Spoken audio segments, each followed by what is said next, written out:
Buenas tardes. Nos complace dar la bienvenida al Seminario de las Artes, un espacio para la conversación en una época en que parece estar desapareciendo el arte de la conversación, en que cada vez en el mundo actual se acrecienta una incapacidad para el diálogo. Desde la filosofía hermenéutica solo se aprende en la conversación, en el debate, en el escucharnos unos a otros, en eso que Hans-Georg Gadamer nombra como el decir y dejarse decir, un confrontarse de dos visiones del mundo, entre interlocutores maestros, en el proponer y en el escuchar.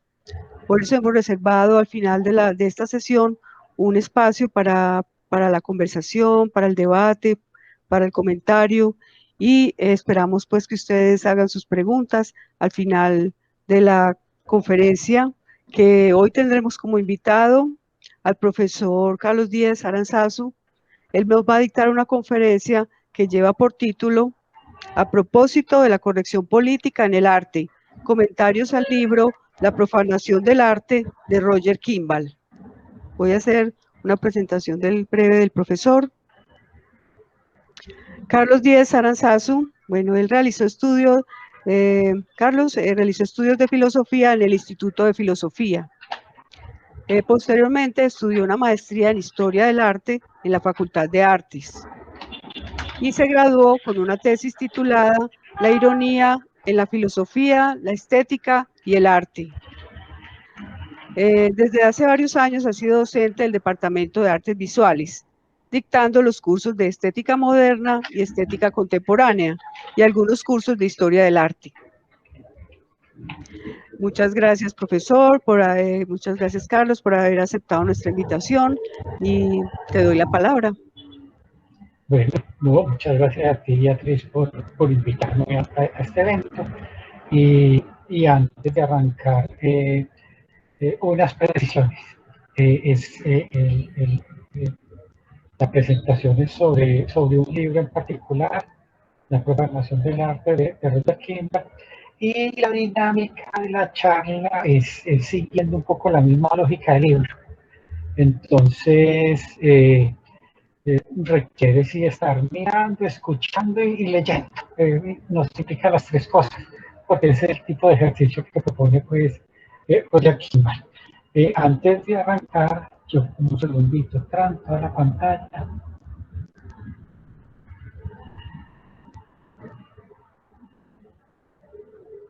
Bueno, ahí, un segundito. Ahí se está viendo la presentación, ¿o no? Sí, sí se está viendo. Ah, bueno, perfecto.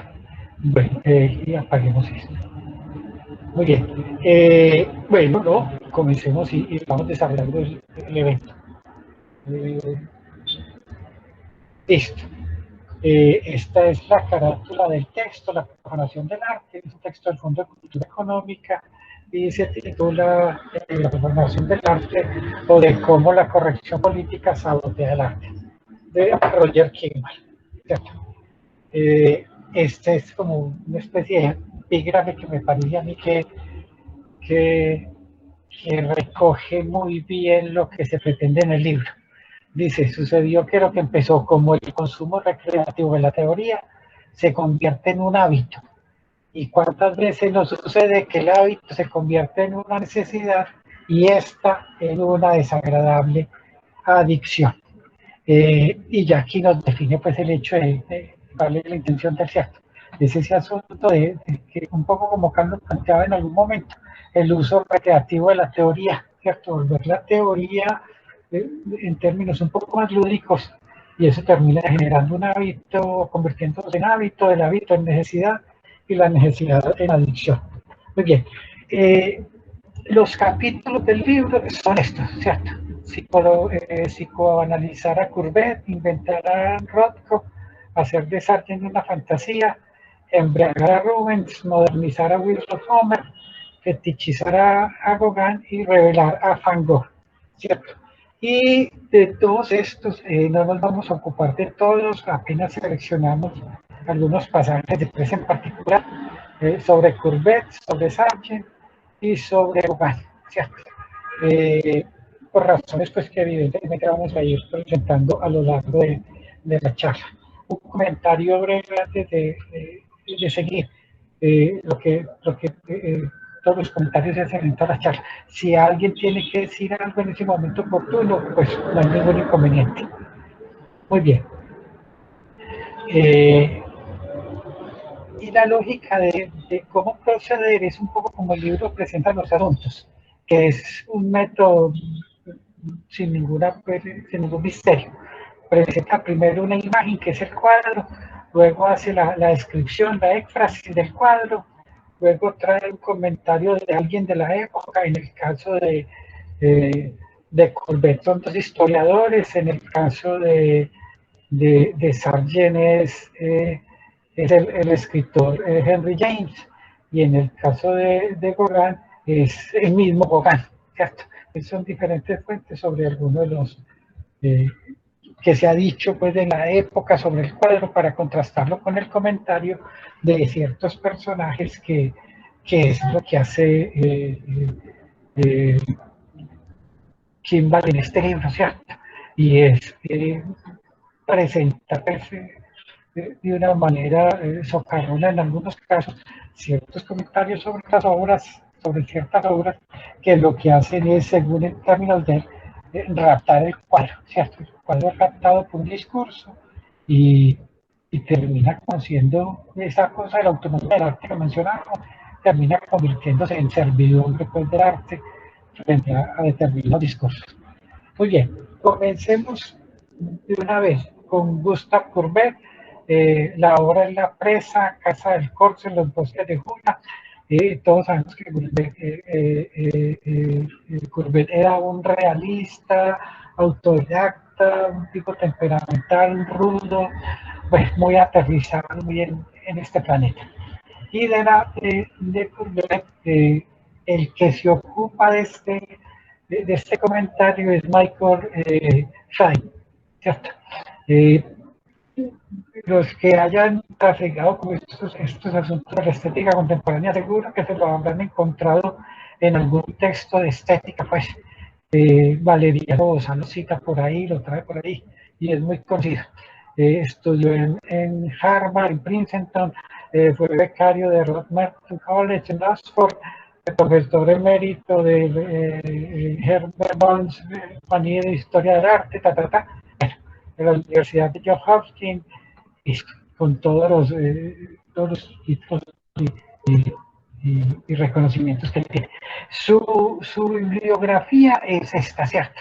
Comienza en los 80, un texto sobre Diderot, luego habla del realismo, y el tercer texto que él escribe es el realismo de Courbet. Es un texto de 1990, y después se ha publicado, miren, en universidades de Chicago, de Londres, Yale, etcétera, etcétera, etcétera. Y también pues, es un mundo académico con gran reconocimiento. Muy bien, la obra es esta: la presa, en la casa del Corzo, en los bosques de Jura. Y este es el cuadro, básicamente, que toma de Courbet. De Courbet todos conocemos pues, El origen del mundo y otros cuadros, el autorretrato como un desquiciado, pero el que se escoge para los comentarios es este. Muy bien. La descripción, básicamente en este ejercicio, primero vemos el cuadro, yo acomodé la descripción como la éfrasis que se hace el cuadro, aquí al lado de este un poco para ir reconociendo lo que está en la imagen, si está en el texto. La éfrasis la hace Kimball, por supuesto, y dice: observe usted la lámina del cuadro. Vemos allí una escena de casa común que muestra un momento de descanso tras la cacería exitosa.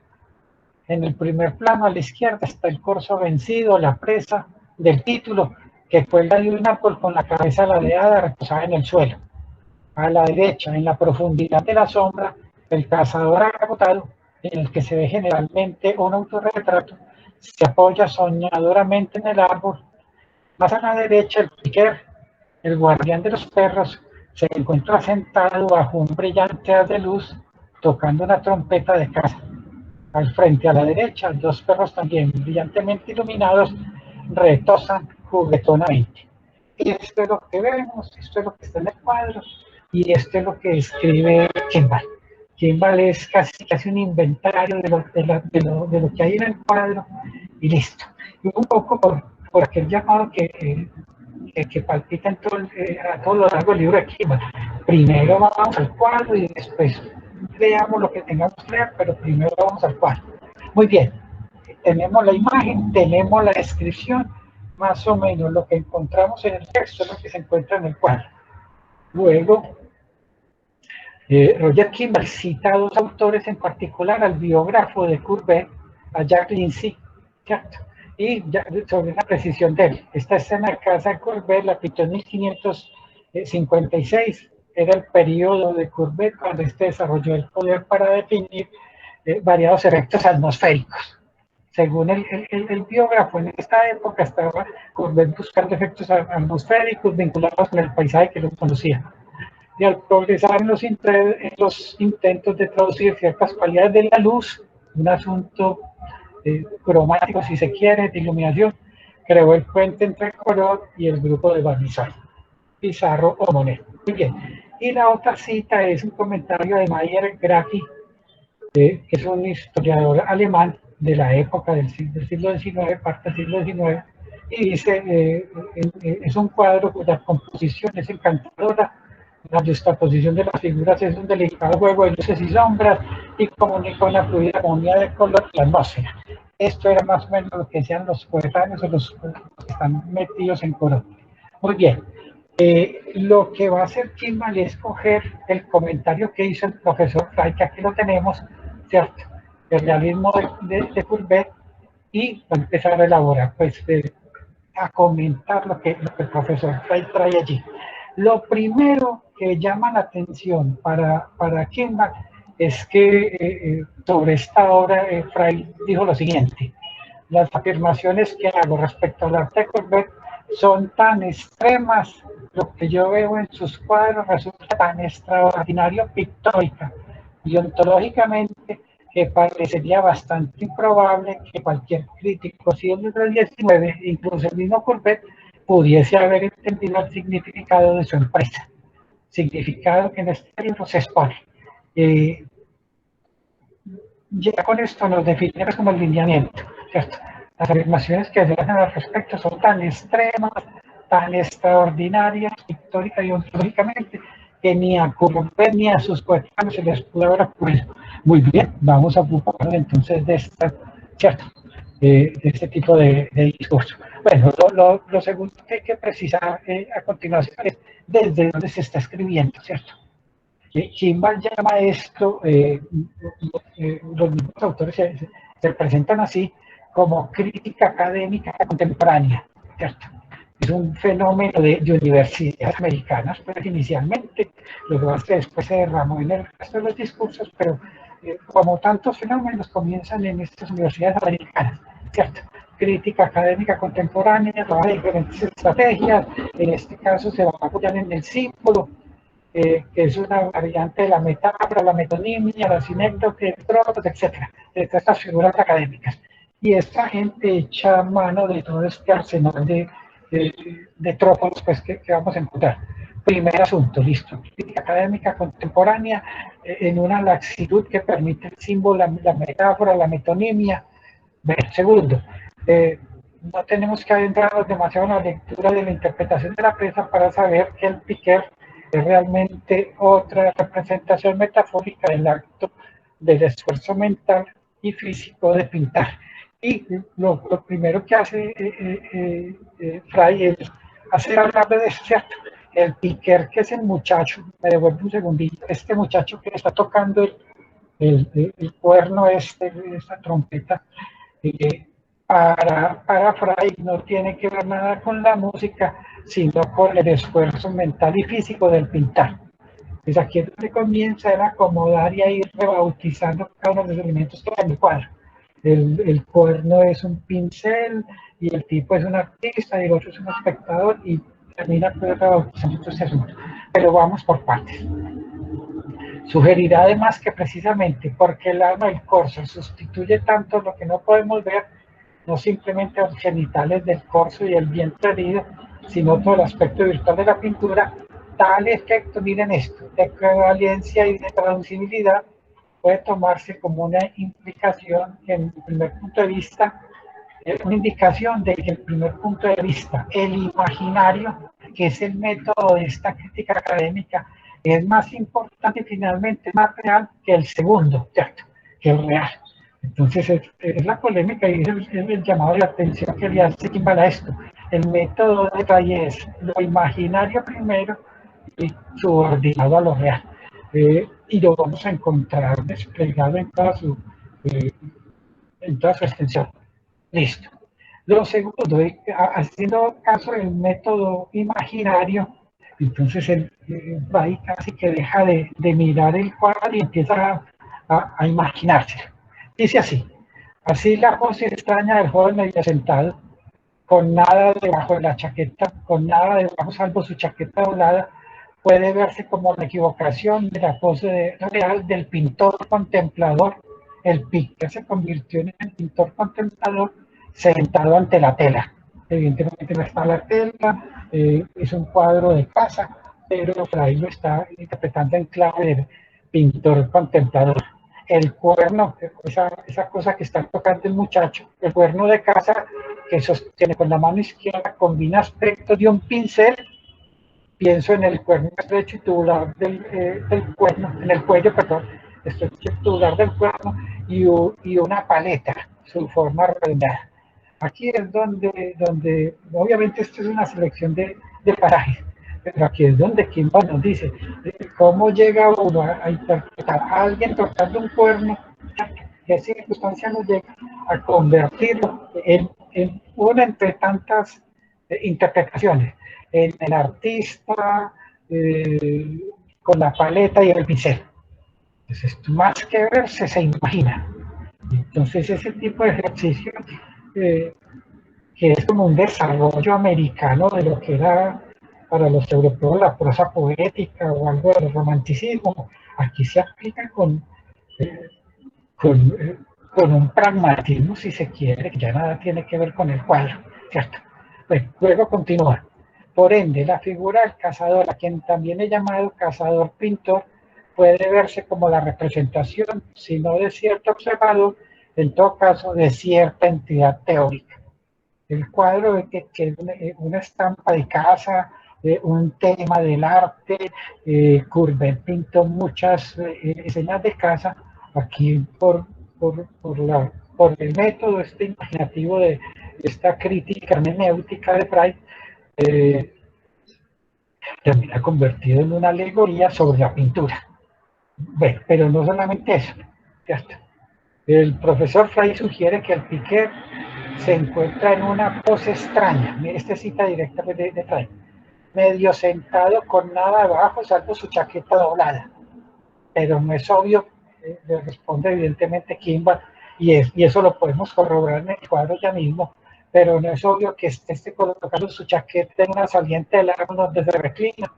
El profesor Fray nos dice que las figuras de los dos hombres en la presa y las dos mujeres en las cernedoras de trigo trazan o delinean letras como C y G, las iniciales del pintor, y que esta era otra manera de autorrepresentación. El problema es que estas figuras se parecen a las letras C y G, tanto como se parece el puente de Brooklyn. Y son estas las dos pinturas, ¿cierto? La primera, esta es la que vemos. Según el texto de Fray, esta debe ser una C y esta debe ser una K, ¿cierto? Esta debe ser una C y esta debe ser una G. Y en las cernedoras de trigo es esta. Tenemos que asumir que esta es la C y esta es la K. Eso no le convence mucho a Fray, evidentemente, por eso contesta eso al final contesta de delinear las letras C y G, sus iniciales de pintor, se parecen tanto a las letras la C y la G como el puente de Brooklyn, ¿cierto? Un poco caprichosa la situación. A manera de comentario sobre este cuadro en particular, Fray dice que estas muchachas no están cerniendo el trigo, sino que esto es la menstruación de la mujer. Este cuadro es más sobre la menstruación que sobre el trigo, y allí se mete Fray otra vez en una larga discusión Kimball con Fray. Muy bien, listo. Además de que este Piquer está tocando un cuerno, pero para Fray es la representación del pintor y el cazador está aquí pues parado, termina siendo la C y está la G. Además de esas cosas, miren hasta dónde llega esto. Pero, listo, ya mencionamos, es una alegoría sobre la pintura, es posible, diríamos, haciendo muchas concesiones, pero todavía más allá. Pero como en esta escena silvestre, conjurar el sexo. Podrán haber elementos que hagan alusión o evoquen algo sobre el sexo en esta estampa de casa. Y miren, el profesor Fray afirma, esto es lo que piensa él de la obra. En cuanto a mí, me impresiona la violencia implícita en la visión que el cazador tiene del vientre desnudo del corzo muerto, que específicamente incluye los genitales. En esta cita ya no es imaginación, sino que ya Kimball, pues en un momento hay algo de delirio. Me impresiona la violencia implícita en la visión del cazador que tiene del vientre desnudo del corzo muerto. Sí, un segundito, yo hago una precisión acá.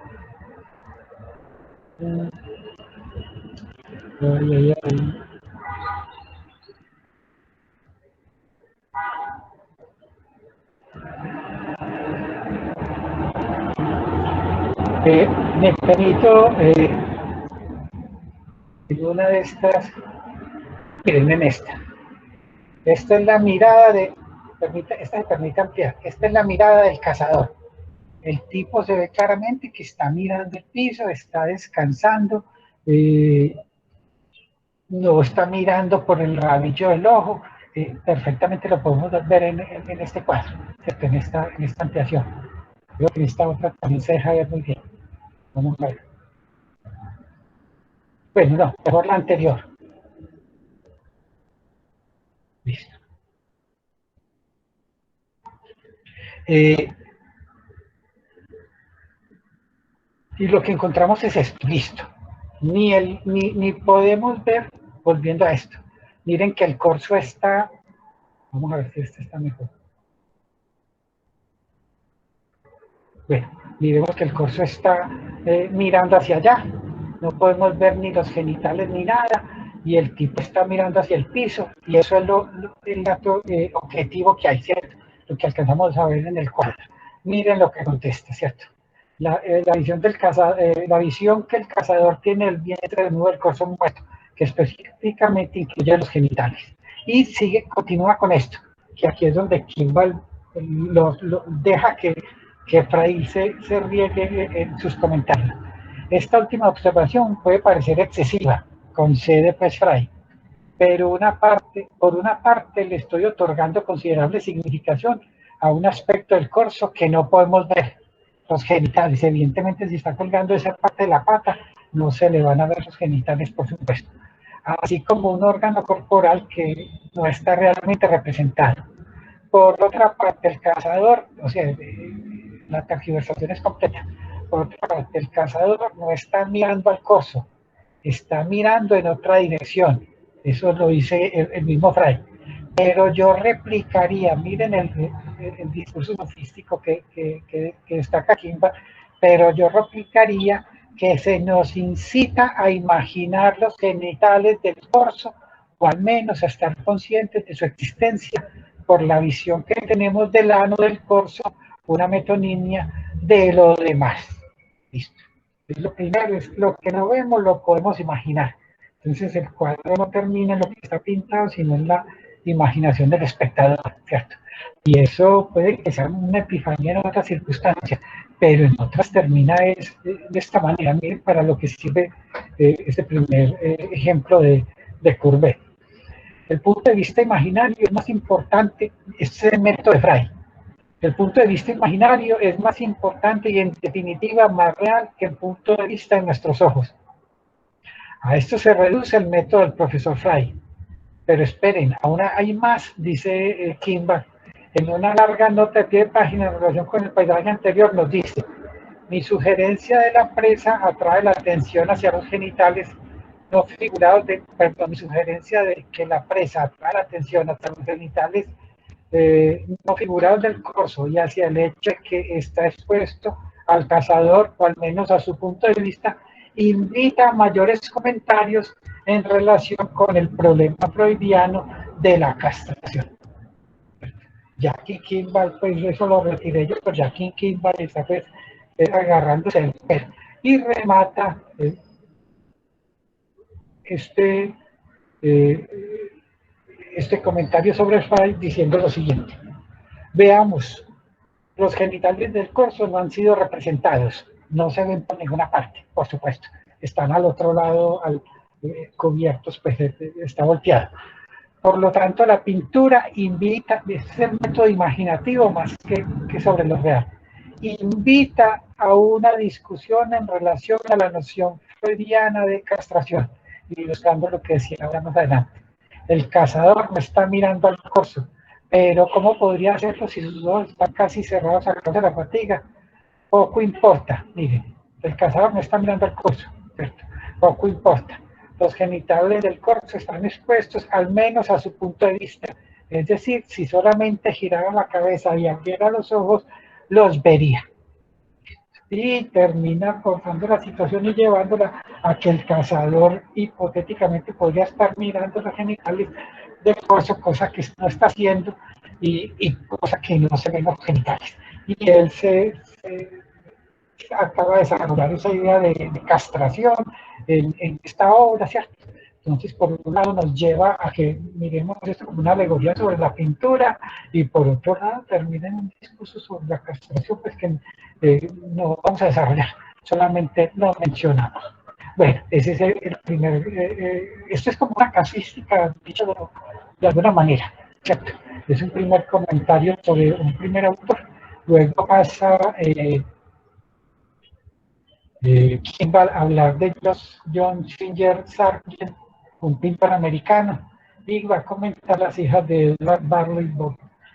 A manera de comentario, un segundito. Miren, estos son más o menos los cuadros que nosotros podemos conocer de Sargent.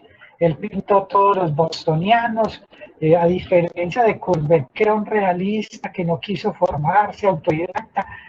Sargent era un academicista y pintaba a la gente y la gente le quedaba muy bien, quedaban muy contentos con su pintura. Sus personajes son los bostonianos, perdón.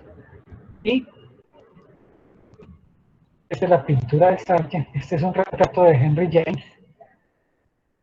Obviamente, pues las meninas que tienen que ver con este cuadro que vamos a comentar. Este es el cuadro del que nos vamos a ocupar. Y listo, un segundo. Muy bien. Es sobre John Sargent,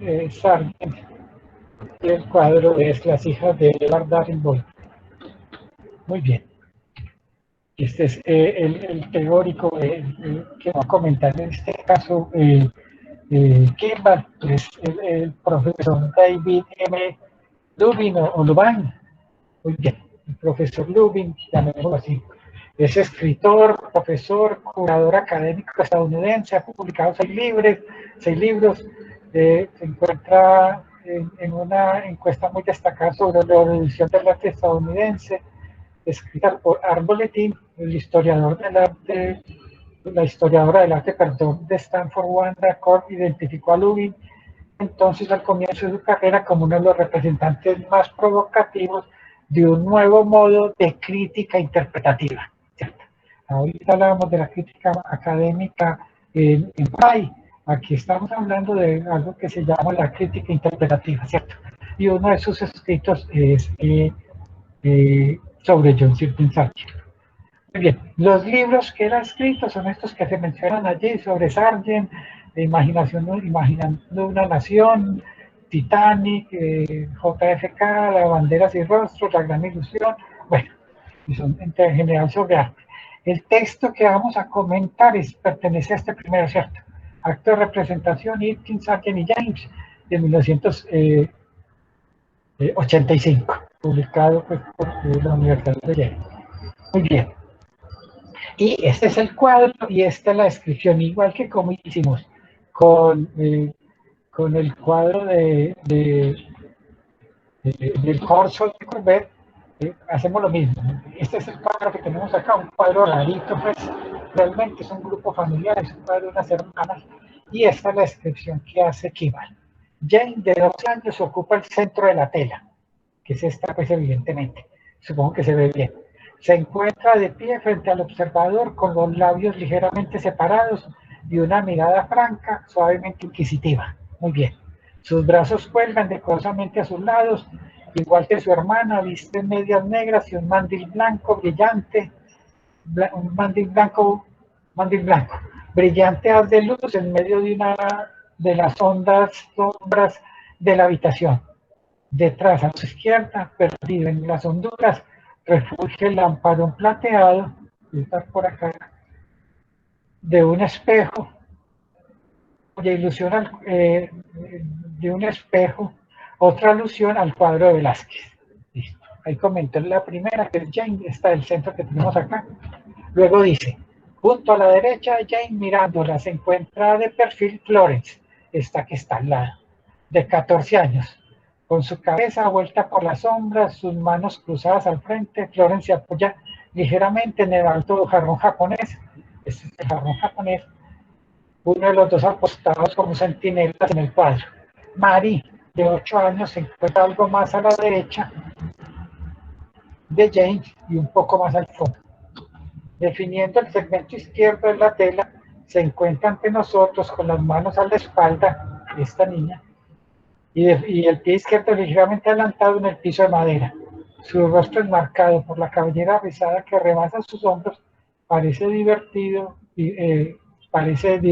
vivaz, abierto. El mandil de Mari es otra llamarada, tajante blancura, pero su vestido rojo es de color rojo oscuro, contrastando con el color negro de sus hermanos. ¿Listo? Y bueno, hay otra referencia que viene luego sobre esta, la más pequeña, que ahorita la mencionaba. Listo, es un cuadro sobre 4 hermanas en una habitación. Muy bien. Con una iluminación y con todas las alegorías pues, que podemos encontrar a la historia del arte y al claroscuro, etc. Muy bien. Henry James, el escritor norteamericano, lo hemos mencionado, describe el cuadro de la siguiente manera, ¿cierto? En particular, la eminente original obra.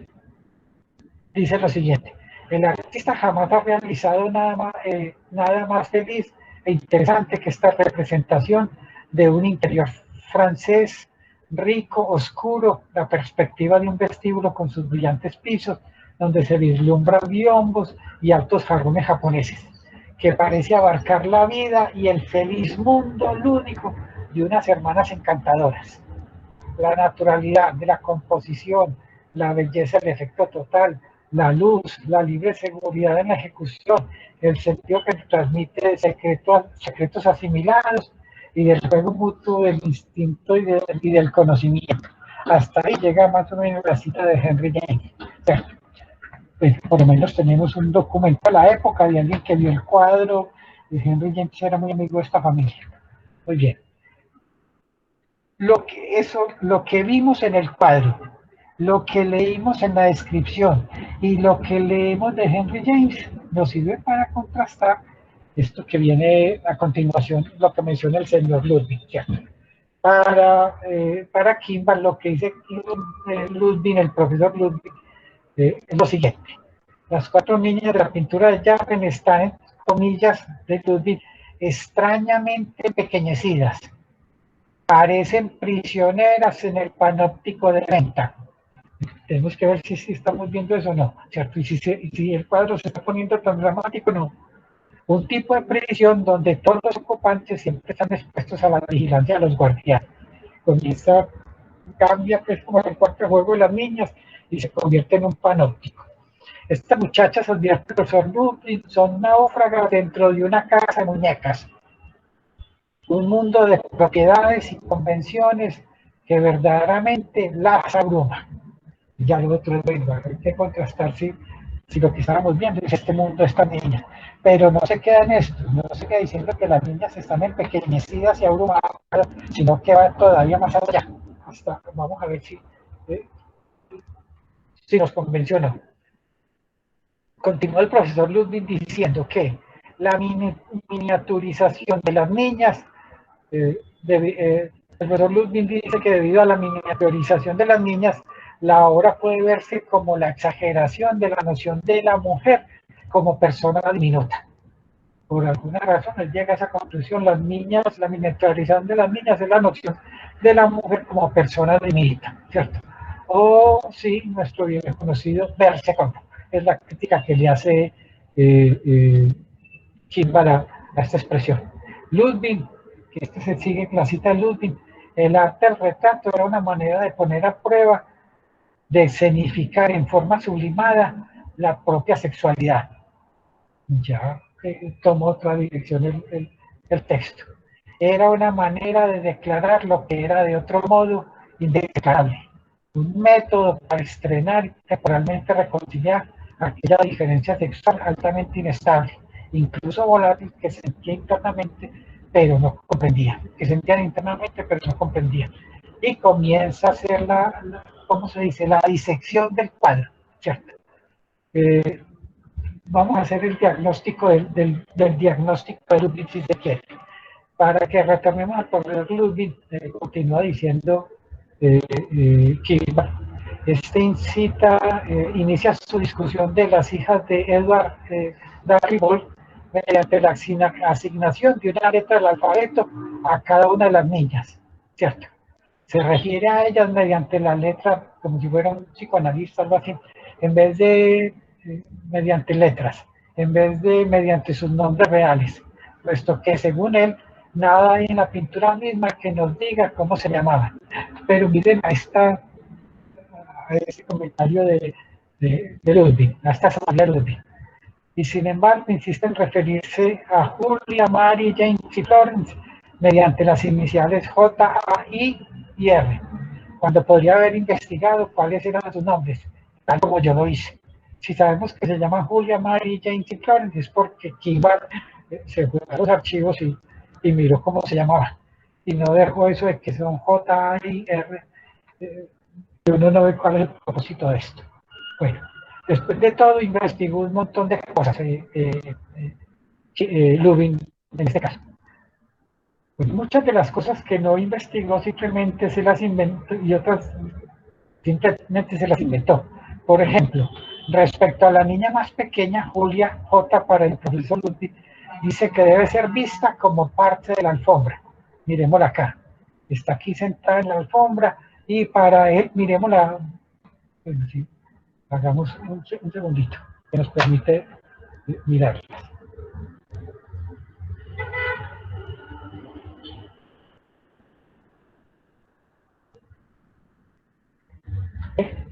Lo presenta.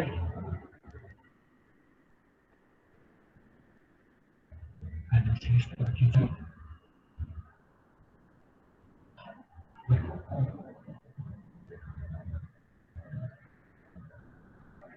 Un segundito. A ver si está mejor. Bueno, estos son los cuadros. Esta es la primera que estábamos viendo, que tiene la boca media abierta, que está en perfil. Está mirando de frente, es la que tiene el delantal rojo. Y por último está la niña, la menor. Retengamos esta imagen, un segundito. Está la niña con el muñeco y está en la alfombra. Muy bien.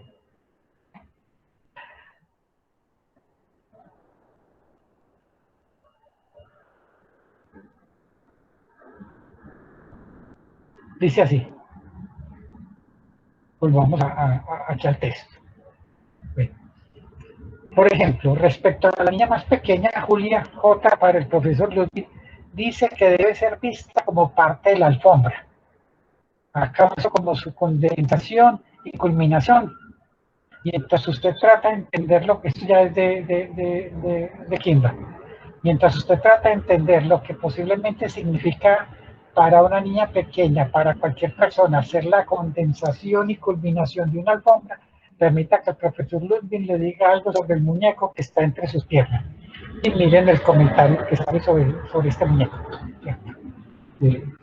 Obstruyendo tanto la mirada, este es el ideal del profesor Ludwig, obstruyendo tanto la mirada directa del observador y la llegada directa de la luz desde la esquina inferior izquierda de la pintura, esta zona amortiguadora protege de nuestra mirada y de la luz reveladora las partes pudentas, dice uno, que está mirando este señor, como para desconocer, negar, rechazar su existencia.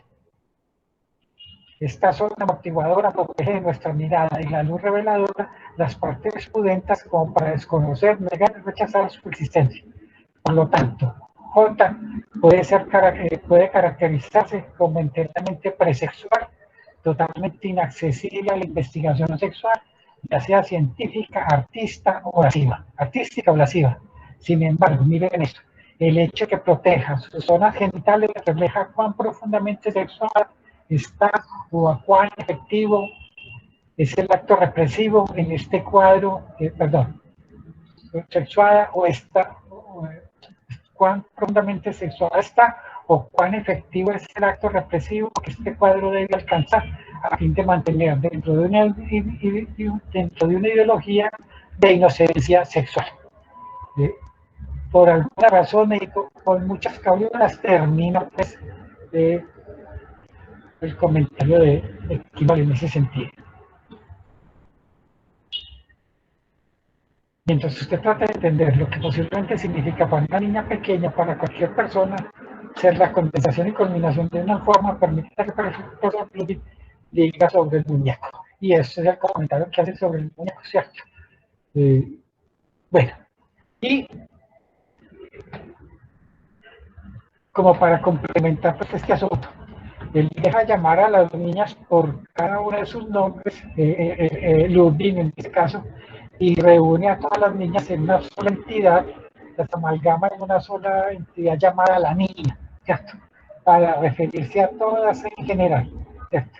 Desde la más pequeña hasta la más grande.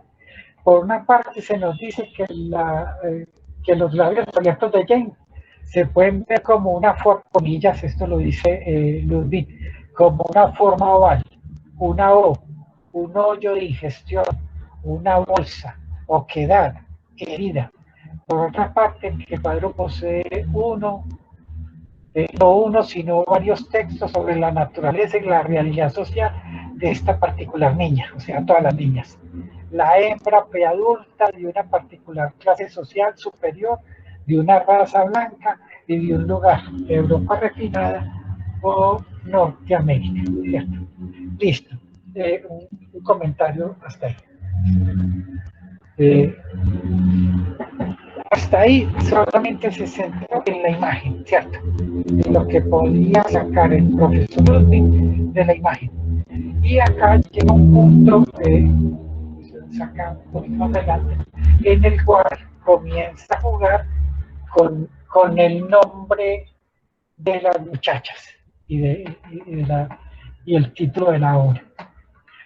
No me voy a detener mucho acá, sí lo voy a leer muy por encima, pero para que tengamos en cuenta hasta dónde llega este método imaginativo, ¿cierto? La primera observación del profesor Ludwig es que la palabra francesa para caja, boîte, solo tiene una letra y un acento menos que el apellido de las niñas representadas, boîte.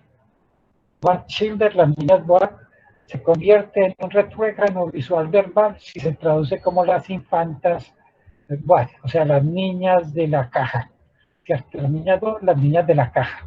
Termina convirtiéndose en esos juegos de palabras y de símiles y de metonimia. Pero esa sería la más cándida. Miren esta. Otra manera de explicarla va, cuidado, la ausencia general que el cuadro representa, declara el profesor Ludwig, es que la niña, o sea, todas las niñas encerradas dentro de esta caja geométrica e ideológica del cuarto de las niñas, el cuarto de juego, también atrapa dentro de una caja biológica la ausencia de la E, del padre, de su pene. Ya aquí Kimball está diciendo, yo perdí toda noción de cordura, esto ya desafía el sentido común. ¿Verdad que te corta el aliento? Esta es una expresión que la dejé de Roger Kimball. ¿Acaso está pensando usted que el verdadero asunto aquí no es la similitud totalmente fortuita y relevante entre el apellido Boyd y la palabra francesa de caja, sino la congruencia mucho más pertinente entre Boyd y la tercera persona del singular verbo francés boire? Pues no sé, está mal pronunciado, ¿qué significa el beber, el borracho, el beor? Se pasa de ser las hijas de la caja a las hijas del beor. Y agudiza más, ahora que estamos hablando de Henry James, esto es otra vuelta a la tuerca. Mire, cita el mismo Kimball. Uno siente que el profesor Ludwig sabe muy bien que se está extralimitando aquí, puesto que se apresura a emitir una de sus periódicas salvedades, comillas, esto es de Ludwig, que me ha llevado a identificar la inicial del nombre de pila del señor Boyd con la E del órgano masculino, y miren la respuesta, comillas. La diferencia ¿qué diferencia hay entre la E grande y la E pequeña? Para empezar, la E es grande y la otra es pequeña. La una es grande, perdón, y la otra es pequeña. Una está formada por duros ángulos rectos que se encuentra derecha, erecta, mientras que la otra no contiene ángulos rectos, perdón, sino que es suavemente curvilínea. Una proyecta hacia afuera sus elementos, incluyendo ese apéndice menor, colgando centralmente, de la cual la E se reduciría a ser un corchete sin cesar, sin pareja. Ahí está la forma del corchete. Mientras que la otra se enreda a sí misma, se encuentra involucionada, es parecida, sí, a un útero, es parecida, sí, a un útero, o si se prefiere, a un clítoris. La definición de Webster de clítoris, pequeño órgano eréctil en el extremo superior de la vulva.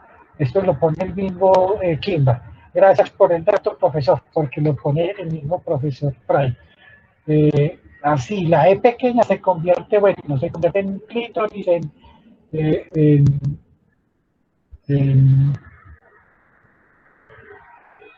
y se corresponde lindamente con el aspecto de la letra E. Listo.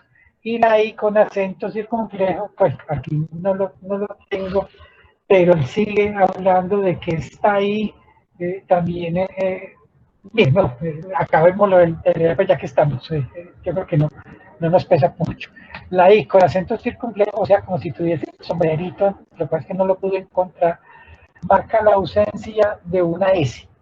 La letra del alfabeto que no solamente está al inicio de la palabra esperma, sino que también es parecida a la célula del esperma, el espermatozoide. Uno de los roles de la letra S consiste en hacer plural una palabra singular. Así, de manera parecida al esperma, la S puede tener una función reproductora. Por alguna razón logró convertir esta I con acento circunflejo en la S del esperma, con una sofística no refinada, pues muy bien que muy cruda. Muy bien, y ya para acabar el comentario, anota esto último sobre este cual.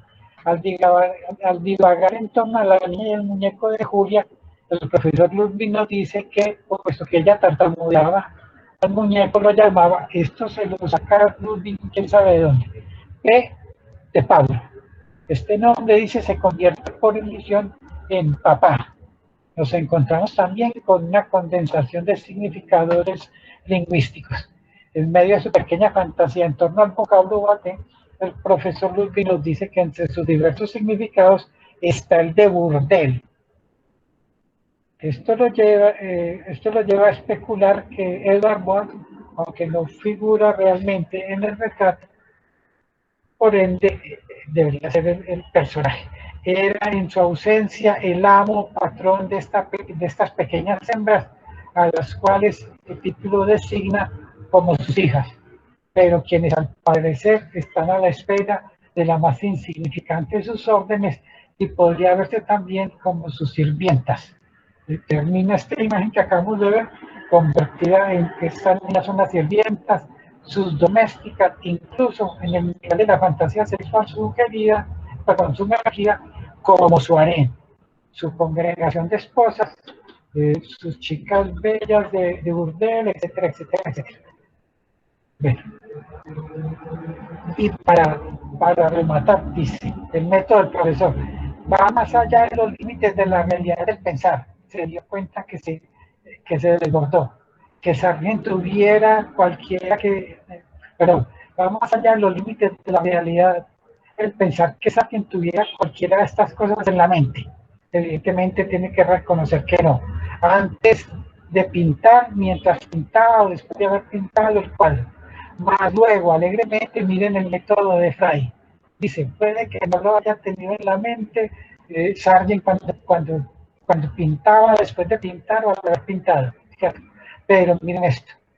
Más luego, alegremente añade que a pesar de que Sargent de lo que Sargent pensara, no debería sorprendernos, comillas, si de algún modo se da una transferencia o transmutación psíquica entre la parte verbal de la mente creativa y la parte visual. Transferencia psíquica, transmutación. Bien. Bueno, ya esto es una última apreciación sobre esto. Comentarios. ¿Hay algún comentario sobre el asunto? Bueno, entonces acabamos de ver a Paul Gauguin y ya hacemos los comentarios generales, ¿cierto? El tercer comentario es de Paul Gauguin, ¿cierto? La obra se llama Manao Tupamau, el espíritu de la muerte observando. Bueno, esa es la obra, esta es la crítica que nos corresponde, Griselda Pollock. También se la encuentra uno en mucho documento, en mucho escrito. Ella es sudafricana, pero terminó pues en el Reino Unido. Historiadora del arte, analista cultural, de estudios feministas postcoloniales, internacionales de las artes visuales y la cultura visual. Trabaja en el Reino Unido, es conocida por su innovación teórica, metodológica, combinada con lecturas de arte histórico, contemporáneo, cine y teoría cultural. Se mueve en todos estos frentes. Y desde el 77 está pues en su actividad reflexiva sobre el arte moderno, de vanguardia, postmoderno y contemporáneo. Se mueve en esta esfera. Y tiene una gran influencia en la teoría feminista. Muy bien, esta es toda la lectura, todos los textos y artículos que ha publicado la profesora Pollock. Nos vamos a ocupar de este texto, Gambito de vanguardia, género y el color en la historia del arte, un texto de 1993. Listo. Y la pintora a la que alude es esta, ¿cierto? Una pintura pues muy conocida por los estudiantes y los iniciados en el ámbito del arte. Esta es una novia, una de las esposas de Gauguin cuando estuvo allá en los mares del sur. Es una muchacha de 13 años, ¿cierto?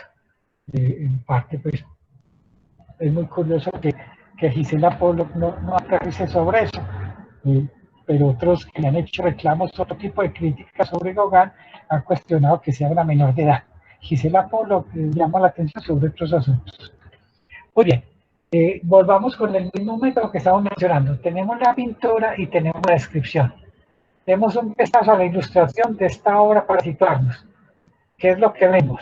Manao Tupapau es un retrato de la primera amante tahitiana de Gauguin, Tea Amana. Tea Amana es esta chica, a quien conoció y con quien se casó cuando ella tenía 13 años de edad. Teura, como Gauguin la llamaba, ya se desnuda boca abajo en una cama, su suntuoso cuerpo tostado sobre las frescas sábanas de color amarillo y blanco. Yace con los tobillos cruzados en el ángulo inferior derecho de la cama, sus brazos están cruzados sobre el pecho y las palmas de la mano posan sobre la almohada que se derrama sobre el borde derecho del cuadro. Junto al brazo izquierdo hay una tela con un diseño rosa brillante, esta que tenemos acá, que acentúa la imagen. Y la descripción culmina con esto. La cabeza de la chica está vuelta hacia el observador y la frente brilla bajo un haz de luz. Aquí se ve pues el brillito. Los ojos de Ura están abiertos, pero ella tiene una expresión enigmática, distraída, al mismo tiempo que registra al observador, lo traspasa. En la parte inferior de la pintura, bajo las flotantes sábanas blancas, se encuentra un parón de color azul profundo con grandes dibujos. Lo alcanzamos a ver acá. Perdón, en la parte inferior de acá, perdón. En la parte inferior de la pintura, bajo las flotantes sábanas blancas, se encuentra un parón de color azul profundo con grandes dibujos florales de color amarillo brillante. La mitad superior de la madera es una extensión violeta desgrafiada de la que emergen fragmentos decorativos, tallos cafés, verdes, hojas, albos capullos. En el rincón superior izquierdo se encuentra reunido el Tutapau con su capucha negra, el ánima de los muertos que da su nombre a la pintura. Aquí lo alcanzamos a ver. Eso es lo que está la descripción de la muchacha, la descripción del hecho en el que está y los elementos que están allí. Y hasta ahí llega la descripción de Kimball. Listo. Esto es lo que escribió el propio Gauguin sobre la pintura. Ura yacía inmóvil, o sobre la escena pues, que llevó a pintar la obra. Ura yacía inmóvil, desnuda, boca abajo en la cama. Me miró fijamente, sus ojos llenos de temor, y al parecer no sabía quién era yo. Durante un segundo yo mismo sentí una extraña incertidumbre. El temor de Teura me contagió. Me pareció que de sus ojos se derramaba una luz fosforescente. ¿Acaso ella me confundía debido a mi rostro angustiado con uno de esos legendarios demonios espectros, los tutupaus, que llenan las desveladas noches de su gente? Y remata, me atrajo la forma, el movimiento, y los pinté, sin ninguna intención más que la de realizar un desnudo como tantos que se han hecho en la historia del arte. En el estado en el que ahora está, el estudio es ligeramente indecente, pero quiero hacer una pintura casta y sobre todo reproducir mentalidad nativa y el carácter tradicional. Desde el momento en el que las ideas de Tutapau se me ocurrió, me he concentrado en ella y la he hecho el tema de mi obra. Así el desnudo queda subordinado y tal vez continúe en otro asunto. Muy bien, eso es lo que vemos en la pintura, eso es la descripción que hace Kimball y eso era lo que decía Gauguin de su pintura. Ahora viene el comentario que hace Griselda Polo. Para la historia del arte feminista, Griselda Polo, las vanguardias, Avant-Garde Gambit, el artículo del título, tanto la pintura como el mismo Gauguin es racista, sexista, colonialista y capitalista. Esa es la sentencia lapidaria de Gisela Polo. En la obra de Gauguin, tal y como circuló en París, el cuerpo de Thea Amana representa un fetiche doblemente configurado mediante la imbricación de las estructuras psíquicas, de la diferencia sexual. Ella es mujer, él era hombre, y racial, ¿cierto? Él era un europeo, ella era de los mares del sur, listo. No se menciona nada de la diferencia de edad, ¿cierto? Que lo debía haber advertido Griselda Polo, listo, pero no se menciona nada de que ella tuviese 13 años y él fuese un adulto. En el arte, el cuerpo femenino, en cuanto a desnudo, se reconfigura de forma fetichista a fin de significar la carencia psíquica dentro de la masculinidad burguesa, carencia que se proyecta en la imagen de la mujer. Muy bien, luego continúa con este comentario. El cuerpo feminizado, culturalmente como radicalmente alienado, también lleva la carga proyectada de la carencia cultural, el aburrimiento, según esa expresión, que experimentan algunos miembros de la burguesía occidental frente a la modernidad capitalista. Muy bien, también es esa imagen de la huida que se tenía en el siglo XIX. Muy bien.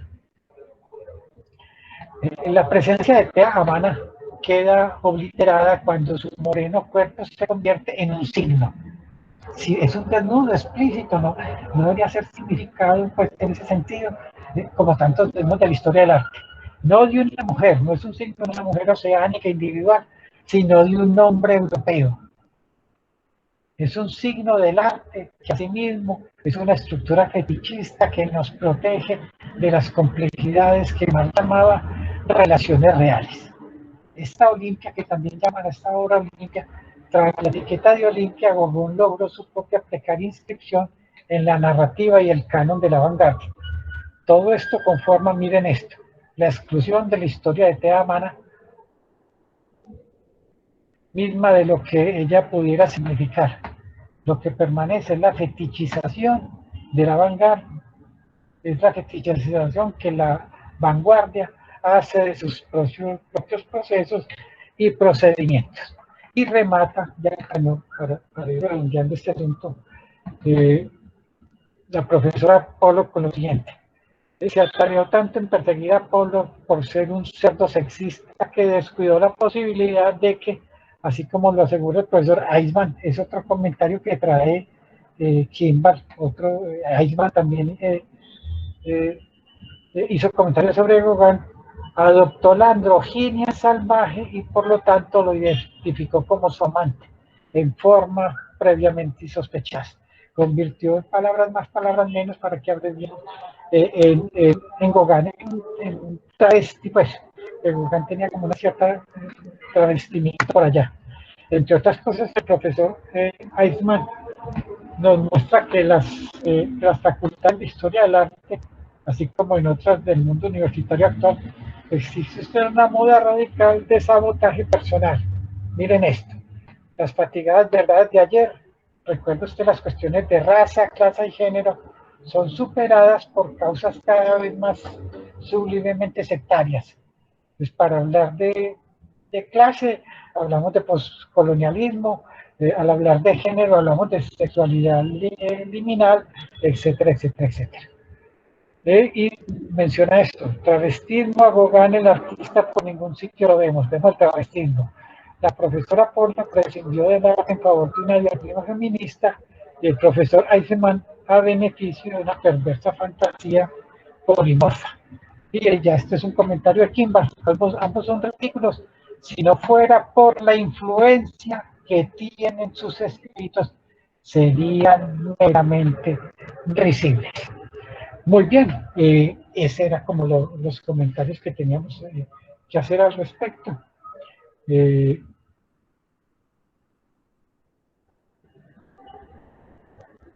Si hay preguntas, las críticas, acotaciones.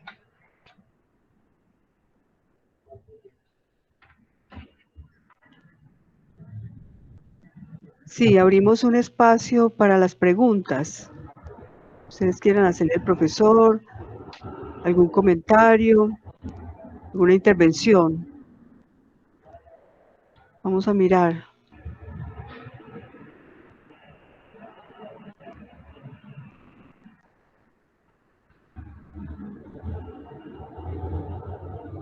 Desde el primero, ¿sí se cogió o no? Sí. No tenía ningún misterio, porque el método era como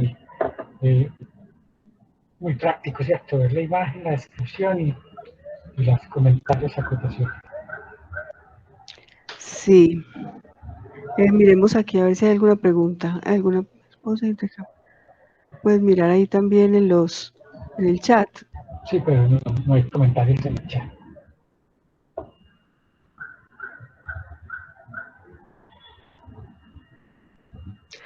Bueno, Carlos, pues realmente... Paola, a ver. iba a hacer un comentario. Dale, Paola. Buenas tardes, Carlos. Buenas tardes. Hola, Paola, ¿cómo estás? Pues yo no tengo pregunta, pero sí tengo el ocio. Carlos, siempre es un placer escucharte. Después de tanto tiempo, pues me emociona mucho verte y escucharte. Y como siempre tú tan elocuaz, ¿no? Tan claro. Creo que muy interesante toda la presentación, ¿no? de hacer toda esta triangulación frente a la imagen, ¿no? Al psicoanálisis y a la filosofía. Entonces, nada, solo quería saludarte y agradecer a Beatriz este espacio y a ti por tu disposición académica siempre tan especial. Eso era mi intervención. Muchas gracias, Paola, muy amable.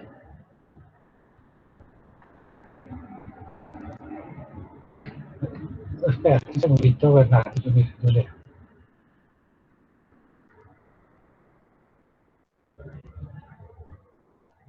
Sí, en parte hay algo de eso, pues la verdad es que este tipo de discurso está es de una naturaleza tan particular. No es completamente verdadero, sino que es creíble, ¿cierto? No llega a la verdad, sino a ser creíble. Y si bien pues la crítica puede asumir todas las actitudes y todas todas las estrategias que se quiera, mínimamente que esté legitimada, ¿cierto? Es algo, un principio que hemos mencionado mucho pues como en el discurso del arte, que sea libre, que produzca muchas ideas, que sea muy sugestiva, pero que sea legítima, pues, ¿cierto? Que no sea arbitraria, pues, para que lo pongamos de esa manera. Y lo que hace Kimball acá es, yo tomé algunos casos, pero en general, algunos son muy dramáticos, los de Sargent es muy dramático, uno se dice, ¿cómo así? Este personaje, alguna cosa le pasa, pues, ¿cierto? El mismo, yo pues como por despejar el texto de mucho comentario, pero Kimball dice, en este momento nosotros no debemos estar cogiendo el pelo por esos comentarios que hace. Es muy socarrón por el mismo Kimball, pero él dice, esto es un desafío al sentido común. Y uno puede tener muchas licencias poéticas y puede hablar de una prosa poética lo que quiera, pero eso es como provocar que lo que yo estoy viendo no es lo que yo estoy viendo y lo que yo creo entender no es lo que yo creo entender. Y es en ese sentido, pues así llegó el comentario de Kimball, de todas esas diferentes posibilidades de la crítica hermenéutica, la crítica académica, etcétera, etcétera, etcétera, bienvenidas, pero con la legitimidad que tiene cualquier discurso del arte, ¿cierto? Y que ha tenido y que el arte es muy riguroso, pero sí hay fenómenos en los cuales llama la atención.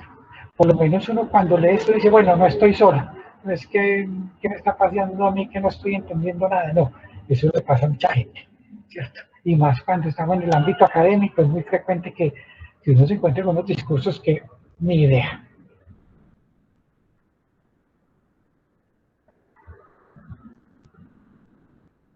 Pero sí crítica con criterios. Lo uno viene pegado del otro, ¿cierto? Crítica caprichosa, absolutamente inmersa. Puede ser una cosa la subjetividad, otra cosa es la licencia de poder decir cualquier cosa y mencionar cualquier cosa. Carlos, yo vi como dos extremos. Por un lado, como o sea, simplemente una lectura del cuadro que sea solamente descriptivo, como atendiendo a los rasgos empíricos, a un empirismo que es también muy propio de los norteamericanos. Y por otro lado también pues la demasiada imaginación, lo que tú llamas como imaginario, la fantasía pues de las otras interpretaciones. En ninguno de los dos casos pues creo que se está tocando pues o se está haciendo una verdadera reflexión de la obra. Pero entonces tú leías al principio como esa descripción del cuadro tampoco no sirve de nada, pues, o sea, la que hace Roger Kimball, porque es simplemente una descripción, o qué más dice él de la obra, porque pues simplemente escribir, los ojos, nosotros no necesitamos que pues, los ojos mismos pueden ver esos detalles. Sí. ¿Cómo repetirme lo último, Beatriz? Es decir, que a nosotros tampoco digamos, el lector de una obra pues porque, como dice Gadamer, las pinturas se leen, ¿cierto?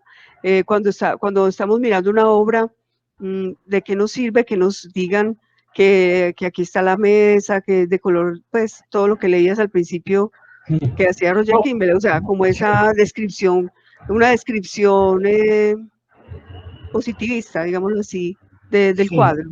No, recordar que en algunos casos, pues sí, era el ejercicio, la éfrasis es tan antigua,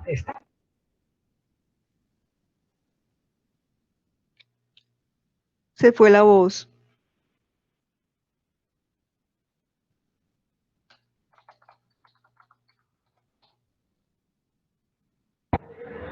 Ay, se fue la sí, voz. ahí volvió, ¿cierto? Ya volvió, sí.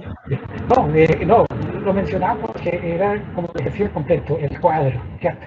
El género más antiguo de literatura sobre arte es la éfrasis, ¿cierto? Eso pues todos lo sabemos, es lo primero que se hizo pues, de la reflexión sobre el arte, era ser capaz de escribir el arte. De ahí la éfrasis y la hipoteosis, ¿cierto? Que son dos momentos del arte, ¿cierto? La obra escrita y la obra ilustrada, si se quiere. ¿Cierto? Yo soy capaz de ver lo que estoy viendo y de describirlo. Antes de hacer un juicio sobre la obra, de un análisis, practicamos mucha éfrasis. Desde Homero tiene la primera éfrasis, el escudo de Aquiles. Eso es una descripción de una obra de arte. Y desde Homero hasta nosotros, todos los artistas se permiten una descripción. Algunos hacen una obra de arte a partir de otra. Otros básicamente se contentan con decir, bueno, fui capaz de volcar en palabras lo que está en la obra. Pero eso es un ejercicio de literatura del arte, es un género de la literatura del arte. Ahora bien, en ciertas obras, no en todas, tú tienes la razón, pero no puede prescindir de la foto, puede prescindir de la época, como quiera. Pero hay un detalle que vale la pena retener, y es que con ciertos autores ellos pasan por encima de la descripción. Entonces, creo que es Lubin que llega y dice, no, Fray, llega Fray y dice, y no sabemos dónde está sentado el muchacho. Kimball tiene que llegar a decir, pero si ahí está la rama, vea, yo se la muestro, ¿cierto? No, que el muchacho está sentado en el aire, una cosa así. Pues cuando los dos teniendo la misma imagen al frente, esta persona dice que no ve una cosa que estamos viendo, ahí es donde sí tiene la pertinencia ese inventario como de elementos que están en, bueno, quitémosle la descripción, digamos que no es una descripción, es el inventario de lo que está en la imagen. Sí. Pero él también realiza, entonces, después de hacer esa crítica, que es muy buena la crítica a todas estas fantasías pues que le ponen a la pintura, él también interpreta, también hace una interpretación de su obra, o su trabajo es solamente cuestionar. No. Sí, no, él lo que hace es mostrar la obra, pone la descripción, trae textos de la época, acordate que vimos el de Mayer para hablar de Courbet, el de Henry James para hablar de Sartre, y el del mismo Gauguin para hablar de su cuadro, pues. Sí. Está la obra, está la descripción, está el documento de la época para poder enfrentar a estos profesores, pues, con tanto prestigio.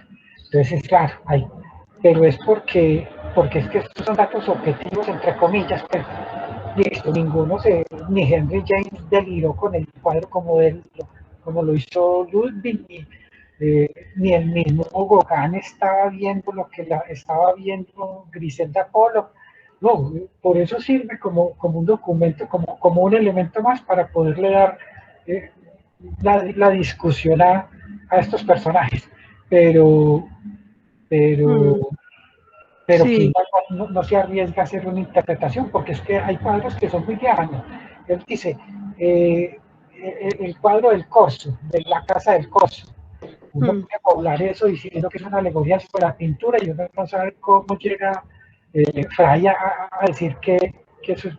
Y yo no traje otras citas porque ojalá esto sea un incentivo para leer el libro. Él dice, ¿cómo llega uno a que esto es una alegoría sobre la pintura si el muchacho está tocando una corneta, un corno, un cuarto? Sí.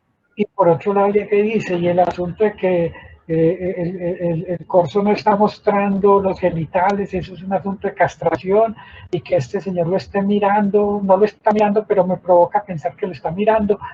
Y uno dice, sí, está bien uno hacer concesiones y todo, pero hay momentos en los que siente uno que es esa cosa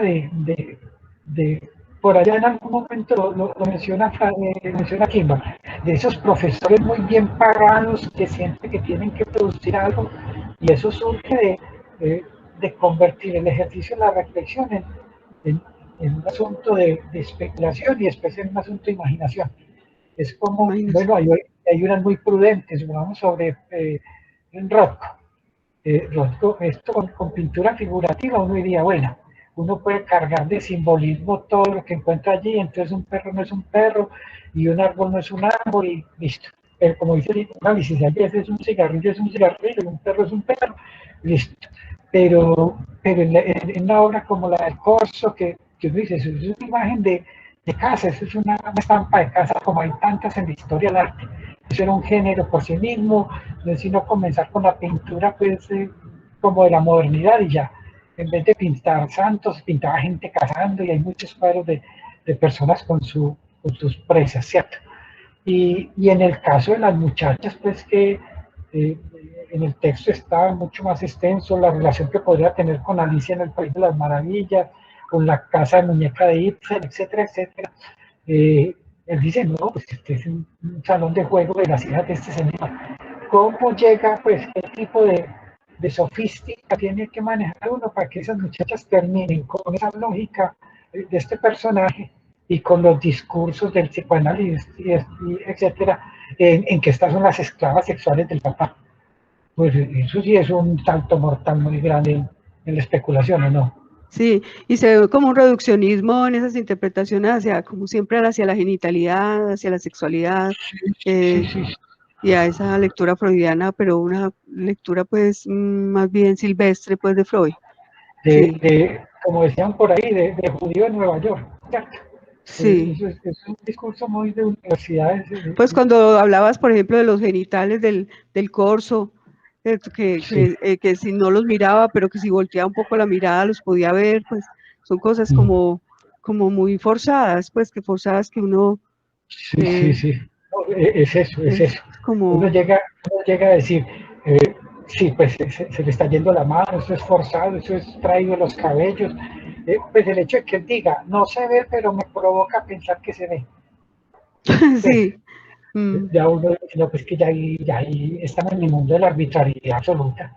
Y si no lo ve el espectador, lo ve el que está ahí parado, viéndolo, Sí, que sí. si lo volviera a mirar, entonces vería los genitales del, pues, Exactamente, mis, si no lo está viendo, si él lo, voltea, dice así, si volteara la cabeza los vería. Pues los sí, vería. claro. Entonces, eso ya es una, sí, No, eso es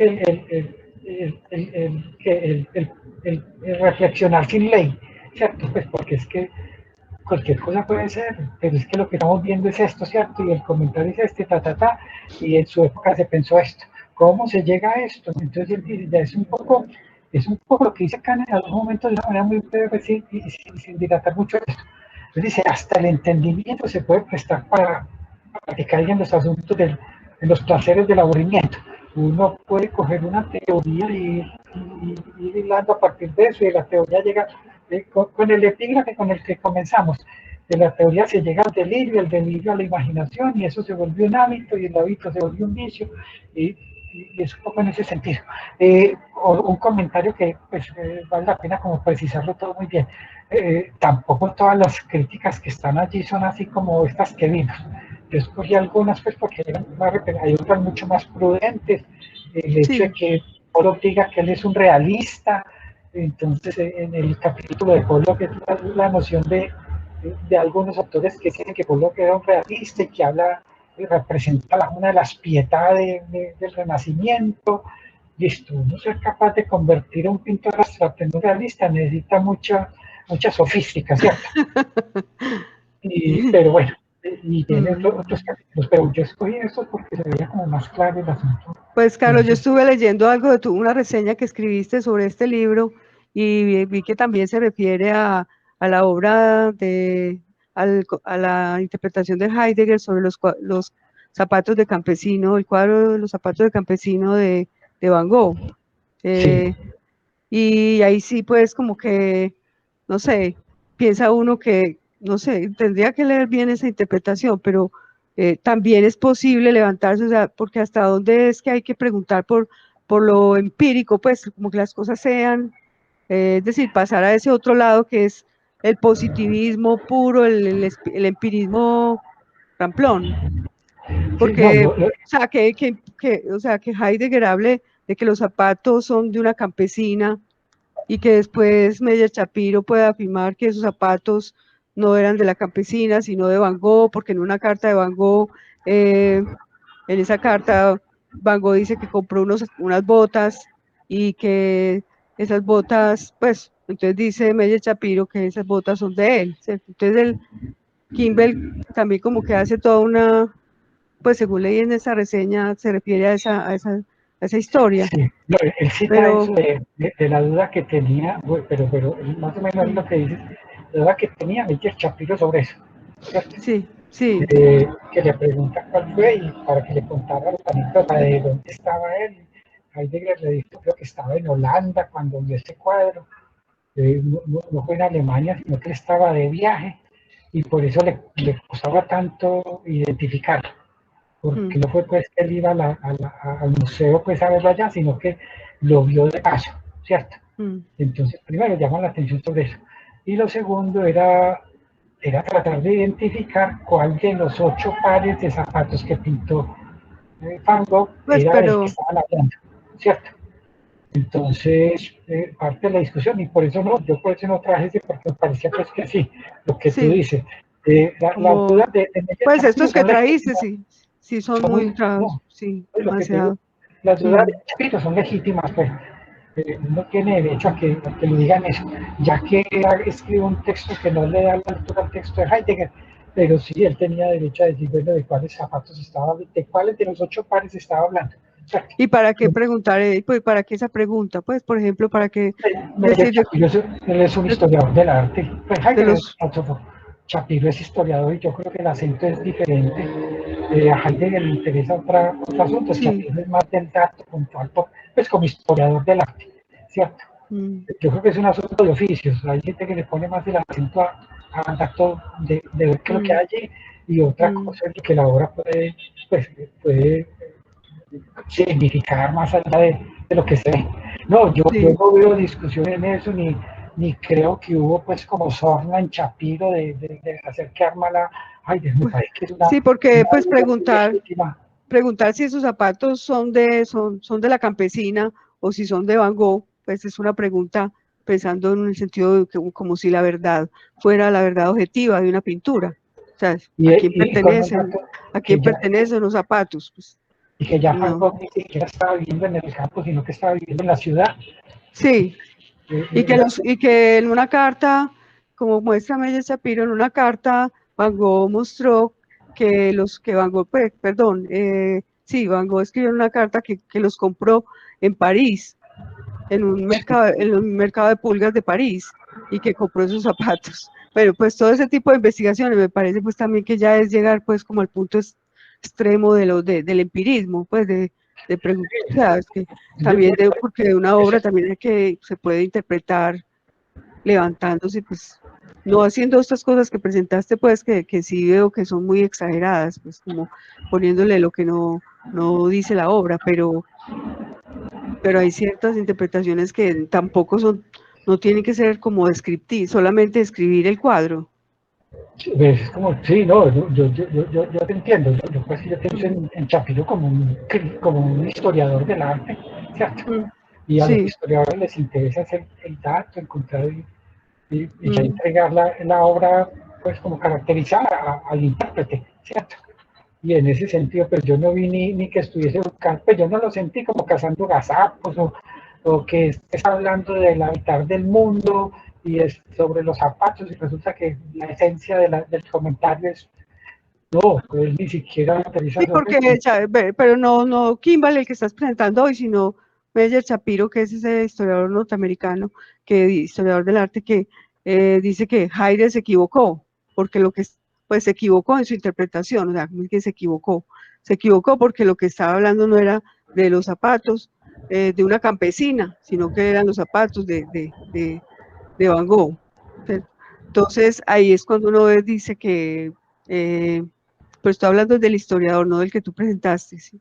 No conozco la versión, pues lo que él dice acerca de esto, pero es en ese sentido que tampoco es como el dato empírico, si a quién pertenece, lo importante fue la reflexión que hizo sobre el mundo de la campesina, sobre el mundo del campo, no sé. Sí, sí, En fin. yo estoy hablando que es un asunto que para mí, es un asunto de el uno es un filósofo y el otro es un historiador, ¿cierto? Y sí puede tener el mismo fenómeno al frente, pero cada uno le va a poner el acento a un asunto diferente, ¿cierto? Como historiador pues le interesará pues como la obra sin mucha exégesis, como con todo los elementos pues que la obra misma transmita, y de ahí en adelante ya es otra discusión pues en ese sentido. Sí. Por aquí Bueno, había una pregunta de Carlos. Carlos, vamos a verla, Carlos. Carlos Mario, pues, un saludo. ¿Es posible sospechar que el umbral entre lo estético y lo histórico es bastante problemático y que entre los dos campos no subyace una armoniosa continuidad? El umbral entre lo estético y lo histórico. Sí, no, un poco lo que estamos mencionando en este momento. Cada disciplina le presta atención a ciertos asuntos y le parecen más relevantes otros asuntos, ¿cierto? El hecho de que nosotros podamos hablar de una crítica moderna, una historia moderna y una estética moderna, de todas maneras, eso se genera a partir de los movimientos del arte. El arte es el que permite que las diferentes dinámicas de su reflexión se vayan renovando. Uno no puede hacer crítica moderna pues, con obras del medioevo, por decir algo, ¿cierto? La estética moderna o la historia, la crítica, se mueven muy bien en el arte moderno, ¿cierto? Y tienen su pertinencia en el arte moderno. En ese sentido, si bien por momentos pueden tomar diferentes rumbos y diferentes alternativas, yo creo que también tienen puntos en los que se encuentran. Es un poco como tú lo mencionas, Carlos. Puede que haya discordia en algunos casos, pero debe haber consenso en otros. Y de hecho, de esto se trata este tipo de discursos, poner sobre el mismo escenario la obra de arte objetiva, el comentario gramatical, el comentario histórico, el documento histórico y la reflexión contemporánea, como todas las fichas sobre la mesa, y que el lector o el espectador sea el que se encargue de hacer de sacar sus conclusiones, ¿cierto? Si esto está muy traído de los cabellos, si esto está muy riguroso, de eso, pues ese es como el asunto. No sé si medio te contesté o no. Bernardo Bustamante tiene una pregunta, saludos. Lo que haces es un llamado a diferenciar críticas, unas con método y otras desde la subjetividad. Sí, ya ahorita le había hecho el comentario sobre eso. Sí, era lo que mencionamos. Hay que citan varios tipos de crítica, lo que mencionamos, la crítica académica, la crítica hermenéutica, y cada una pues como con sus estrategias, ¿cierto? Unas se apoyan en un discurso, sea el discurso del psicoanálisis, sea el discurso feminista, el discurso de la esclavitud y el racismo, que están por ahí en otros artículos, en el de Wilbur Homer, y no sé qué discurso sea de la sociología, la antropología, listo. Entonces, no solamente la crítica de arte, sino un asunto interdisciplinario, ¿cierto? Y en esa vecindad de discursos, hay veces se aparecen cosas que uno no sabe si esto es ciencia, si esto es especulación, si esto es un dato, y entonces es un poco, para que lo mencionemos de esta manera, es lo que se dice de la tercera cultura, ¿cierto? Entre la ciencia y las artes que hay, pues ahí hay un terreno muy grande de algo que es híbrido, algunos hablan de divulgación científica, otros hablan de cultura, pero bueno, este discurso y todas estas cosas que estamos mencionando están entre esas dos cosas. No son ciencia y no son arte. Es un asunto ni son ciencias sociales, ni no, es otro tipo de discurso que requiere su legitimación en esos estados. Sí. Y la mayoría de las críticas son de los teóricos del arte norteamericanos. Sí, la mayoría. Entonces, Incluido la de Heidegger que tienen a Shapiro. Pero sí, son todos estos que uno se los encuentra, lo mencionábamos ahora en los textos de Valeriano Bozal, en esas antologías de escritos sobre el arte. Encuentra uno a Griselda Pollock, a Frey, a Ludwig, todos pues son, por eso les presenté al principio pues, como la hoja de vida de ellos muy breve, porque son fáciles, se los ha encontrado por allí, se atraviesan en los discursos y en los documentos. Sí, nos lo has presentado de una manera muy, digamos, muy didáctica, porque nos mostraste también que ellos son estos críticos de artes, nos mostraste su hoja de vida, pues, o sea, como decías, si que si no fueran tan eminentes y hubiesen publicado tantos libros, podría producir risa, ¿cierto? Producir risa, como dijiste, pero porque es que como son de peso, o sea, han escrito muchos libros y tienen toda una, entonces tampoco eso garantiza que ellos puedan decir cualquier cosa, ¿cierto? Sobre una obra. Como que tengan pues como esa autoridad para decir todos estos elementos pues imaginarios, fantásticos. Y asumamos que la obra produce estados de epifanía. De tanto mirar una obra, se lo menciona aquí al principio, uno empieza a elucubrar y a producir, y la contemplación lleva a una cosa y lleva a la otra, y listo. Y eso es un fenómeno que se da pues si uno tiene, que a uno le pagan por eso, y bueno, y si tiene como la disposición y lo que sea. Pero de ahí a saltar a un asunto en el cual yo termino convirtiendo un retrato de familia en el burdel de un pederasta, una cosa así, pues que uno se agarra de la silla y uno dice, ¿para dónde va esto? ¿Cierto? Y amén, diciendo, esto está soportado en una lectura muy caprichosa del psicoanálisis, eso de la castración, pues de que está la castración porque ni siquiera la muestra, se queda uno como que hay que pedirle excusa al arte y al psicoanálisis, pues a los dos, pues en el fondo, porque con uno está y por eso el texto del libro, pues a manera de comentario, yo creo que es como para no fatigarme, es como secuestrar una obra de arte para ilustrar una teoría, ¿cierto? Como un género nuevo, que las artes terminan siendo ilustración de teorías. Es en ese sentido que quien va a llamar la atención sobre eso. No es un texto concluyente, lo que mencionaba ahora Beatriz. Quien va no se pone pues, a decir esta es mi versión porque no le interesa hacer la interpretación de la obra. Para él muchas de esas obras son tan evidentes, pues como que tienen un nivel de lectura que no hay que llegar a hacer esa exégesis o una hermenéutica así pues imaginativa, ¿no? Es en ese sentido.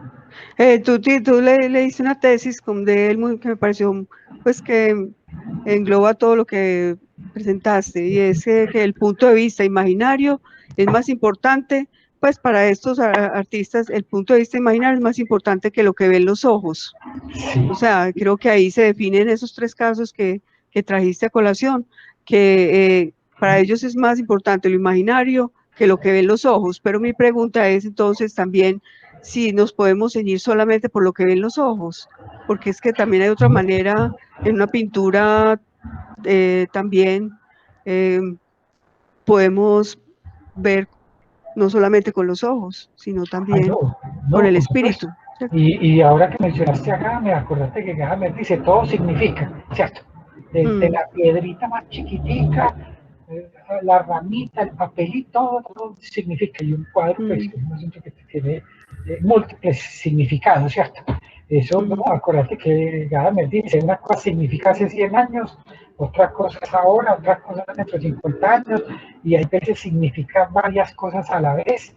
No, eso se reconoce, o sea, que el significado varía en los años, o sea, el significado sucesivo.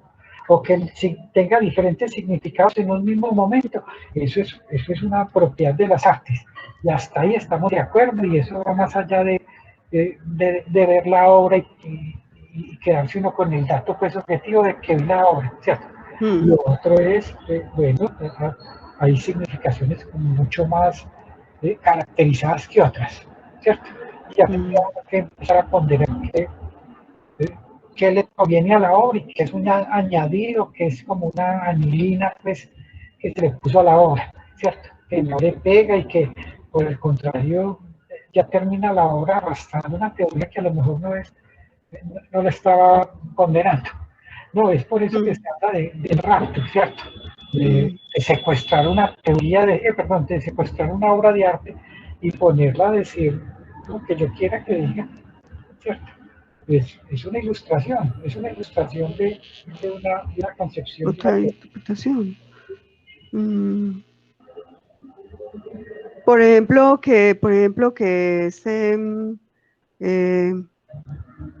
el ángel de la historia, esa interpretación sobre el ángel de la historia de Benjamin. O sea, esa es una interpretación que no tiene nada que ver con lo que los ojos vean. O sea, él ve el ángel de la historia que se repliega, se mira hacia el futuro y vuelve hacia atrás. ¿Conoces ese dibujo, cierto? Sí, Ese dibujo. Y eso es una interpretación que puede hacerse y no tiene que ser como tan ceñida pues a los ojos. Realmente también el que interpreta puede también crear algo a partir de eso que es lo empírico, pues, o sea, no quedar solamente en una lectura de lo empírico, de lo que está ahí en el cuadro, porque es que los ojos de cualquier espectador lo ven, para que pues uno necesita que le digan qué es lo que está ahí de un cuadro, que está a la mesa, que está, si eso lo ve el espectador, pues, ¿me entiendes? Sí, no, claro. Claro que No. tú dices que eso es como un análisis inicial, ¿cierto? Es un análisis Sí, es que inicial. aquí se queda en la éfrasis, por eso te lo mencionaba, que la éfrasis es el primer discurso sobre el arte, antes que la crítica y que la historia, porque la encontramos en la literatura, la primera descripción de una obra de arte la hace Homero, ¿cierto?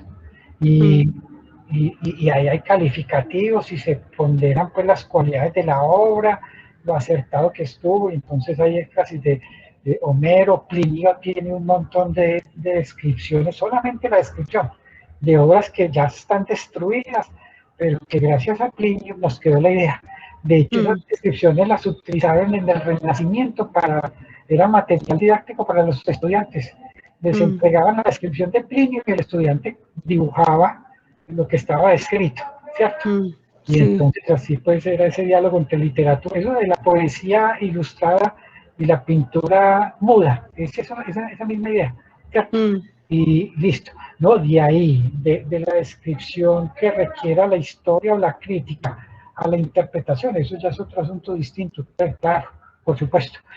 Por lo menos para ciertas disciplinas, para la crítica de arte y para la historia del arte, es importante pues como que la obra, que comentar el texto tenga un momento en que la obra esté allí, ¿cierto? Ya de ahí poder hacer todos los tipos de interpretaciones, elucubraciones, que la obra de fuego para todo eso, fabuloso, ¿cierto?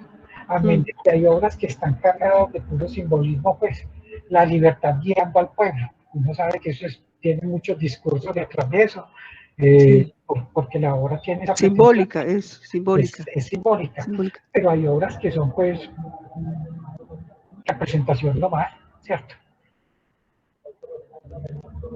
Ese es el concepto de símbolo, o sea, las obras son simbólicas y por eso dan posibilidad a múltiples interpretaciones.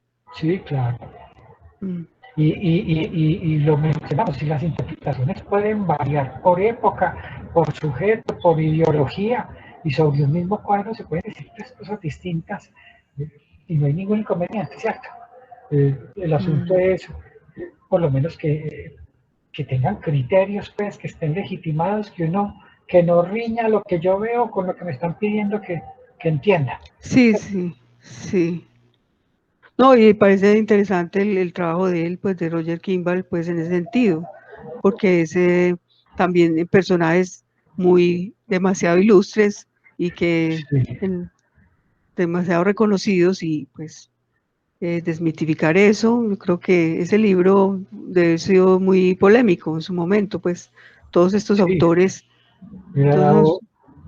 y con un detalle, y es que, y no es por boicotear, sino que si el trabajo de estos personajes que son tan influyentes se sostiene, fabuloso, todos aprendemos, pero cuando eso empieza a despertar primero como escepticismo, después duda, después indisposición, pues uno dice, no, puede que yo no sepa de psicoanálisis, pero terminar con la idea de castraciones o con la idea, pues uno dice, ¿cuántas cabiolas hay que hacer para uno llegar a eso?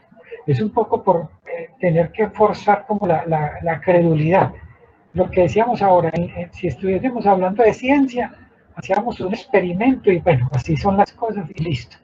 Y uno puede hacer toda la ciencia teórica que quiera, pero si no se corrobora en el laboratorio no hay nada, pues, ¿cierto?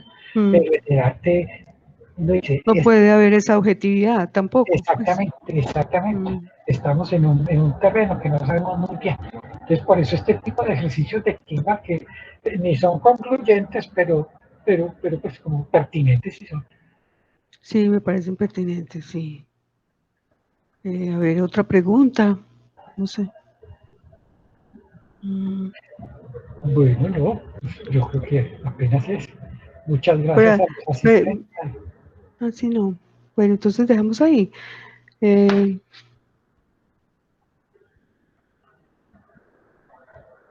Esperemos a ver qué otra pregunta. Todavía tenemos tiempo. Carlos Mario dice que muchas gracias. Muchas gracias a ti por haber asistido. Muy querido.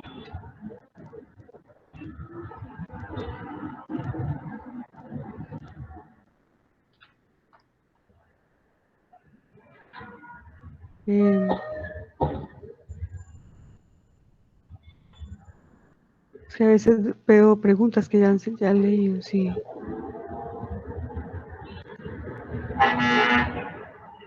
Oye, es un asunto que no es concluyente. Y, verdad, y te quisiera preguntar, ¿cómo fue la recepción de este libro? Porque este libro, ¿cuándo se publicó? Pues porque es un libro muy polémico. En el 2011. Pues el libro en español se publicó en el 2011, sí. Pues que se tradujo, sí, se tradujo al español. Sí. 2011. 2011. Pero cuando se publicó en Estados Unidos, ¿sabes algo de pues cómo se recibió ese libro? Pues, sí, una gran polémica y despertó pues como las controversias y fue necesario pues como hacer aclaraciones. Gracias a ti, Bernardo, por la asistencia. Sí, no, por supuesto. Pero ahí está, si uno mira en Google, esos personajes siguen siendo profesores, eso pues tampoco les movió el piso ni tuvo ningún inconveniente pues, académicamente. Perderían algo de su prestigio, sí me imagino, pues, por supuesto. Pero sí, ¿no? Él menciona en el prólogo toda la conmoción que provocó esto, las polémicas y la controversia, sí. El prólogo pues sí se ocupa del fenómeno. Y después como muy interesante. Que suscitar. Muy interesante, sí. Que leer el prólogo. Bueno, entonces, Carlos Humberto Arredondo Marín dice gracias por sus reflexiones. Bueno, entonces vamos a dejar aquí. Bueno, todos a los asistentes. Muchas gracias a ti por aceptar nuestra invitación y por hacer esta preparación tan muy, muy pertinente para nosotros, pues para todos nosotros estudiantes tanto de la estética como de la historia del arte. Muchas gracias, Carlos. No, muchas gracias por la invitación. Bueno, y los invitamos a la próxima sesión, el próximo jueves, el mayo 27, el próximo jueves, con la conferencia Coreografías de la Investigación Escénica. Grupo Laboratorio de Investigación en Danza, directora Juliana Congote Posada, docente Departamento de Artes Escénicas. Vamos entonces para la próxima sesión, vamos a tener próximamente 2 sesiones sobre danza, para así pues que podamos ver como una gran variedad de todos estos profesores del departamento de la Facultad de Artes de distintos departamentos. Bueno, entonces, muchas gracias por su asistencia gracias. y hasta luego. Hasta pronto. Chao. Chao, muchas gracias. Hasta luego. Hasta luego. Chao. Ahora que estés bien.